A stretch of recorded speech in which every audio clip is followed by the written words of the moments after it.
Ó abençoado, a graça e a paz do nosso Senhor e Salvador Jesus Cristo. Você que não é inscrito, se inscreve no nosso canal. Bom, convido você a se inscrever. Nosso tema hoje é João perdeu a cabeça. Todos sabemos da história de João Batista e da sua trágica morte. Os Herodes, eles ocuparam lugar importante nos acontecimentos do primeiro século, naquela região onde Jesus e os primeiros cristãos moravam. Então eles tinham assim uma influência muito grande logo no primeiro século da história.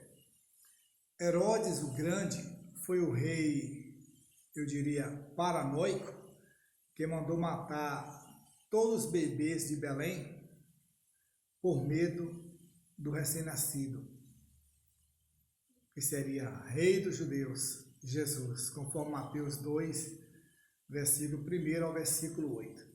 Após a morte deste rei, a região ficou assim, foi dividida, pelos seus filhos, e aí nós vemos o seguinte: era uma família muito complicada, era uma família muito problemática, uma família muito assim, de má influência, porém poderosa, era muito poderosa.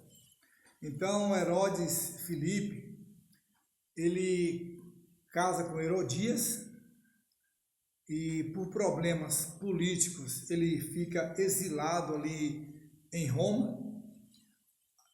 Por sua vez, o irmão dele, Herodes Antipas, que era o tetrarca da Galileia e Pérea por 40 anos, em Roma leva consigo a mulher do seu irmão, Herodias, e como sabemos da história, sua filha Salomé.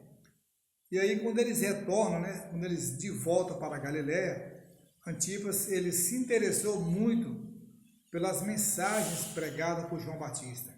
As mensagens, as verdades que João pregava, despertou assim muito interesse, vislumbre da parte do rei, E aí ele começa a entender, mas a pregação de João Batista incomodava Antipas e Herodes, pois esse servo, João Batista, condenou algo oculto na vida deles, que era o casamento adúltero, conforme relatado em Marcos 6,18, eles fizeram um casamento nos padrões errôneos, em desacordo com a palavra de Deus.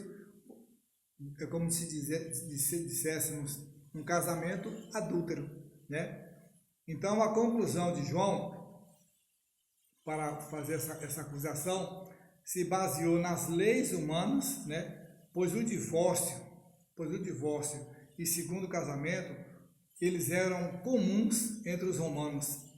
Como podia um homem simples, do tipo de João Batista, a questionar as leis romanas? Como poderia ser isso? Então, o primeiro marido dela, para a gente entender a história, o primeiro marido dela tinha sido exilado, então ela merecia ser envergonhada e obrigada a ficar com ele. Assim deveria ser. Mas ela não teria direito de felicidade de um novo casamento.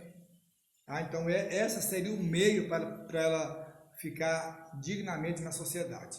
Então a declaração de João Batista, ela é baseada na palavra de Deus. Não é uma coisa que vem de João, é uma coisa baseada pela palavra.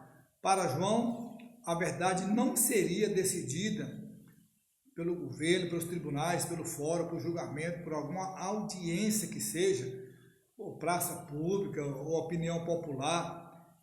Ele defendia uma única verdade. João defendia a palavra de Deus. Ela é soberana, Então, por esse motivo, João perdeu a sua cabeça. Não no radicalismo, mas de modo literal, quando ele recusou voltar atrás, e concordar com a ilicitude, né? Ilicitude E aí Salomé ajudou a mãe a convencer o rei a mandar decapitar João Batista. Veja que coisa terrível. A própria filha ajuda a mãe a convencer o rei. O rei gostava de João Batista, ele gostava das mensagens de João. E ele é induzido por aquelas...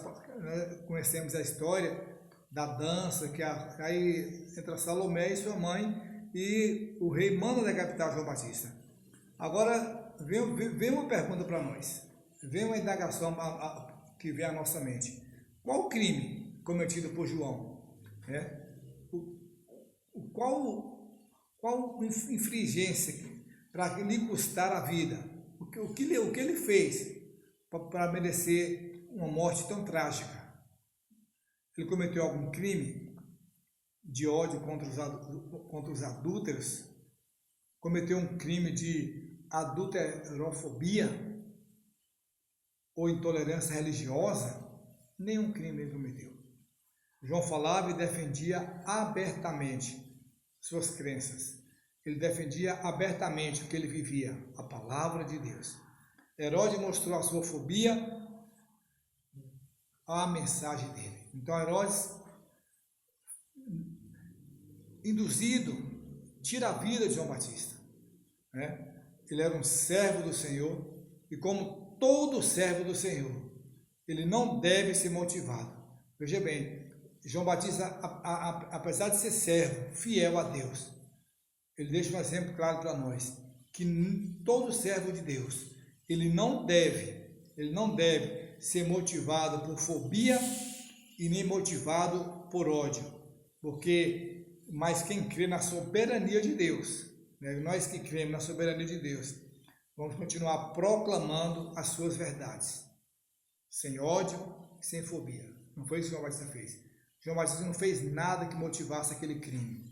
Ele não cometeu nenhum delito, mas apenas por um capricho de uma trama. Salomé, sua mãe, e deixaram o rei ali acuado. O rei ficou sem saída.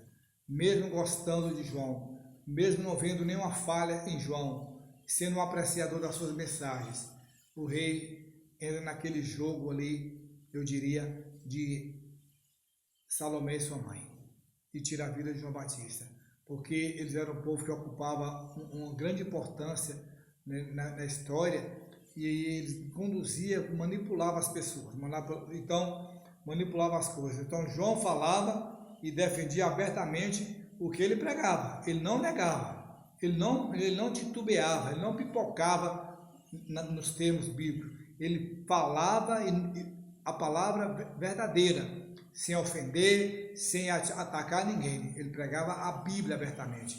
Nós não podemos recuar, porque tem um juiz na plenária, porque tem um influente na plenária, porque tem alguém de dinheiro, bastante de porte financeiro elevado, um doutor de qualquer graduação. Não. A palavra de Deus ela tem que ser pregada, porque a palavra de Deus é soberana. Amém? É eficaz e é mais penetrante do que qualquer espada de dois gumes. Então, que Deus nos abençoe. João perdeu a cabeça, mas não perdeu a salvação, não perdeu a fé e nem a sua comunhão. Que Deus abençoe. Inscreva no nosso canal e até nosso próximo vídeo.